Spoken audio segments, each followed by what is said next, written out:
શું તમને પલાઠી વાળીને નીચે બેસવામાં તકલીફ પડે છે? એટલે કે જ્યારે પલાઠી વાળીએ ને ત્યારે ઢીંચણ ફૂલ્લી વળતો નથી અને સાથે સાથે ઢીંચણમાં અસહ્ય દુખાવો પણ થાય છે. એટલે આપણે પગ સીધો રાખવો પડે છે બેસતી વખતે. શું તમને પણ આવું થાય છે? અને હા, તો આ વિડીયો તમારા માટે છે. એન્ડ સુધી જરૂરથી જોજો, કેમ કે આ વિડીયોમાં હું તમને બતાવવાની છું એકદમ બેસ્ટ અને વેરી ઇફેક્ટિવ એક્સરસાઇઝીસ, અને એ પણ ચેર એક્સરસાઇઝ જે તમે ખુરશીમાં બેસીને કરી શકો છો અને તમને નીચે બેસવામાં એટલે કે પલાઠી વાળીને બેસવામાં 100% ફાયદો આપશે. હેલો એવરીવન, કેમ છો બધા? હું આશા રાખું છું કે તમે બધા મજામાં જ હશો. હું છું ડોક્ટર ભાવિકા, ફિઝિકલ થેરાપિસ્ટ, અને હું સ્વાગત કરું છું આપ સૌનું મારા આજના આ વિડીયોમાં. આજના વિડીયોમાં આપણે જોવાના છે એકદમ બેસ્ટ, સિમ્પલ અને બહુ જ અસરકારક એવી ચેર એક્સરસાઇઝીસ જે કરવાથી તમે નીચે પલાઠી વાળીને ઇઝીથી બેસી શકશો. તો ચાલો આપણે એક્સરસાઇઝીસ જોઈ લઈએ, પણ એના પહેલા મારા વિડીયોને લાઈક, શેર, સબસ્ક્રાઇબ જરૂરથી કરજો.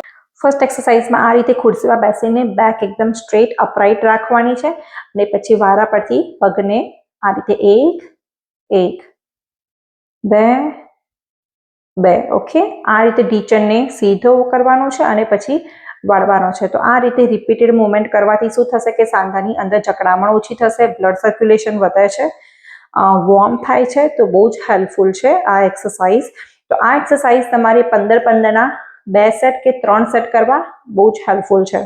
બીજી એક્સરસાઇઝમાં આ રીતે બેસીને પગને ઊંચો કરો અને પછી ત્યાં પગને હોલ્ડ કરો 3 સેકન્ડ સુધી. 1 2 3 અને પછી નીચે.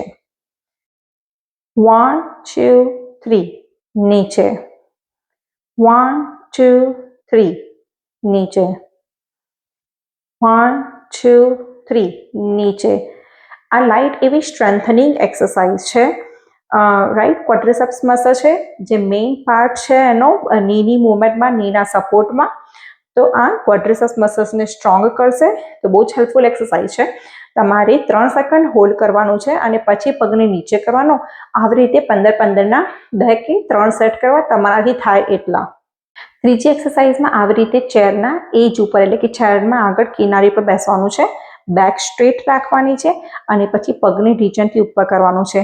1 પણ મેક શ્યોર જ્યારે તમે આ એક્સરસાઇઝ કરો ને ત્યારે તમારા સ્ટમક મસલ્સ, પેટના સાયોનાઇઝ અંદર એવા હોલ્ડ કરી રાખવાના છે. ઓકે, પણ શ્વાસ નથી રોકવાનો, શ્વાસ કન્ટિન્યુ કરવાનો છે. તો આ રીતે 1 2 આ રીતે કરવાના છે. 15-15ના 2 કે 3 સેટ તમારાથી થાય એટલા. નેક્સ્ટ એક્સરસાઇઝમાં આપણે કરવાના છે situps from the chair. Okay, chair પરથી સીટઅપ્સ કરવાના છે. એમાં પણ આપણે ચેરના એજ ઉપર કિનારી પર બેસવાનું છે અને પછી આ રીતે સીધા ઊભું થવાનું છે અને ચેરમાં બેસવાનું છે. ઓકે, તો આ રીતે પણ તમારે 10-10 કે 15-15ના 2 કે 3 સેટ કરવાના છે. હવે આ એક્સરસાઇઝ કરવાથી શું થશે, તમારી ઢીંચણની મૂવમેન્ટ તો ઓબ્વિયસલી થાય જ છે, પણ એની સાથે આ બહુ સારી એવી બેસ્ટ સ્ટ્રેન્થનિંગ એક્સરસાઇઝ છે. આનાથી શું થશે, તમારા ક્વોડ્રિસેપ્સ મસલ, પગના મસલ્સ, ગ્લુટ્સ મસલ્સ અને મોસ્ટલી કોર મસલ્સ જે છે એ સ્ટ્રોંગ થાય છે. અને એના સ્ટ્રોંગ હોવા બહુ જ જરૂરી છે, બિકોઝ જ્યારે વધારે પડતો લોડ પડે છે ને આજા સ્નાયુઓ ઉપર અને એ સ્ટ્રોંગ નથી હોતા ત્યારે આ મસલ્સ સ્પાઝમ થઈ જાય છે. જે spasm muscles, week muscles stiff થાય છે અને જોઈન્ટની મૂવમેન્ટ ઓછી કરે છે, મસલ્સની ફ્લેક્સિબિલિટી ઓછી થાય છે. તો જ્યારે મસલ્સની ફ્લેક્સિબિલિટી ઓછી થાય ત્યારે સાંધો ફૂલ્લી મૂવ નથી થઈ શકતો. તો એના માટે આ બેસ્ટ એવી એક્સરસાઇઝ છે આ રીતે. નેક્સ્ટ એક્સરસાઇઝ છે પગના પંજાની મૂવમેન્ટ, એટલે કે એન્કલ જે છે એની મૂવમેન્ટ કરવાની છે.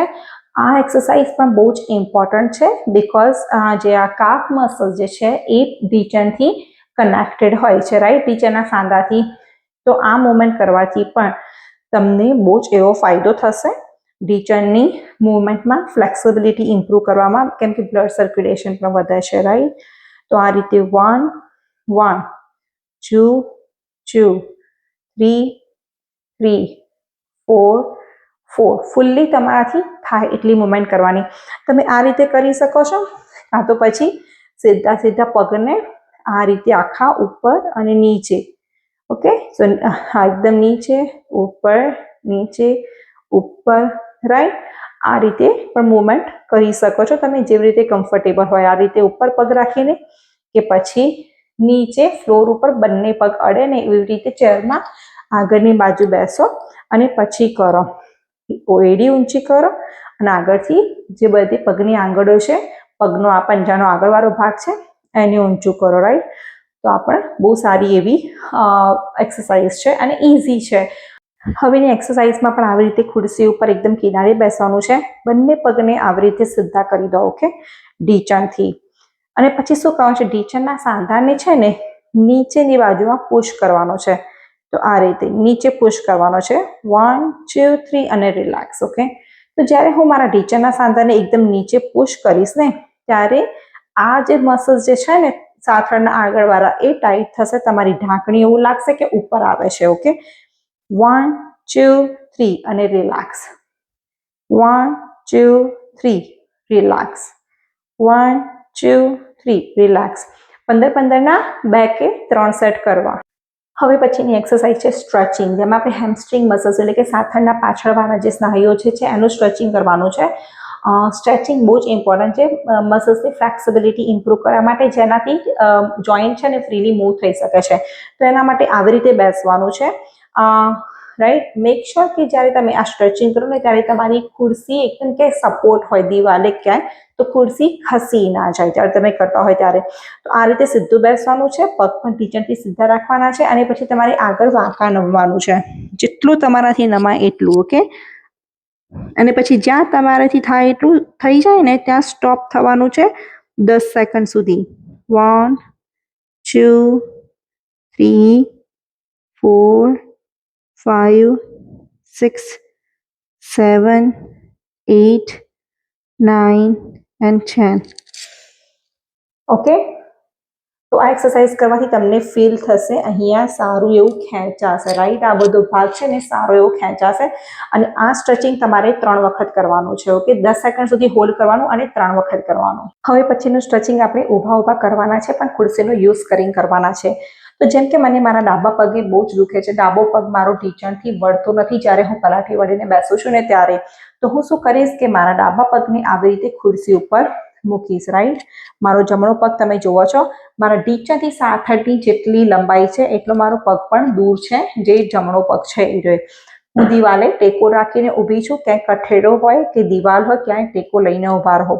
હવે શું કરવાનું છે કે મારે ઢીંચણથી પગને વાળવાનો છે, આ વાળા પગને, રાઈટ. બીકોઝ આ વાળો પગ મને જ્યારે પણ વાળું ને ત્યારે તકલીફ થાય છે. તો હું આ રીતે વાળવાની છું, રાઈટ. અને પછી સીધો કરો, વાળો. તમે આને 5 સેકન્ડ સુધી આવી રીતે હોલ્ડ પણ કરી શકો છો, રાઈટ. તો જ્યારે તમે આને વાળો ને ત્યારે 5 સેકન્ડ સુધી હોલ્ડ કરો. 1 2 3 4 5, રાઈટ. અને પછી સીધા થાવ. હા, તો પછી તમે આવી રીતે rock and role kind of movement પણ કરી શકો છો, જેથી અંદર ત્યાં જે ટાઈટ ટિશ્યુ હશે ને એ થોડા ખેંચાશે, રિલેક્સ થશે અને તમને ઇઝીથી એ પલાઠી જ્યારે વાળશો ને ત્યારે તમને એની મૂવમેન્ટ ફ્રીલી અવાઇલેબલ થશે. તો આ રીતે તમારે rock and role kind of movement કરવાની છે. જેમ કે જ્યારે તમને તમારા જમણા પગે પ્રોબ્લેમ હોય તો જમણા પગને ઢીંચણ ઉપર મૂકો અને પછી આવી રીતે પગને વાળો અને સીધો કરો. તો છે ને આ બહુ સારું એવું સ્ટ્રેચિંગ છે ઢીંચણનું ફૂલ મૂવમેન્ટ કરવા માટે.